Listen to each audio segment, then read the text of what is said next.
বিল্লাহি মিনাশ শাইতানির রাজিম। বিসমিল্লাহির রহমানির রহিম।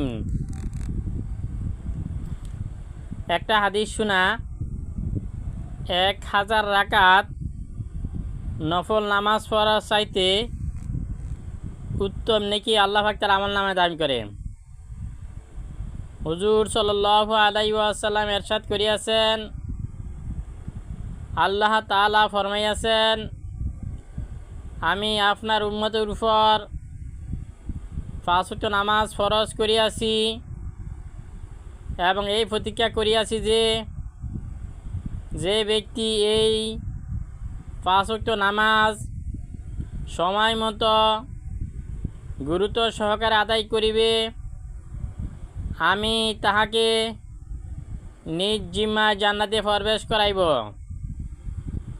আর যে ব্যক্তি গুরুত্ব সহকারে নামাজসমূহ আদায় করিবে না, তাহার ব্যাপারে আমার কোনো দায়িত্ব নাই। তা আল্লাহ তাআলা যদি আমাদের দায়িত্ব না নেয়, আমাদের অবস্থাটা কি হবে?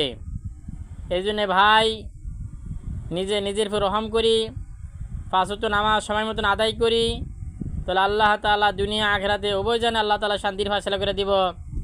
আল্লাহ তাআলা আমাদের প্রত্যেকের এই কথার উপরে বুঝা চলা, এরপরে আল্লাহ তাআলা তৌফিক দান করুক। আমিন।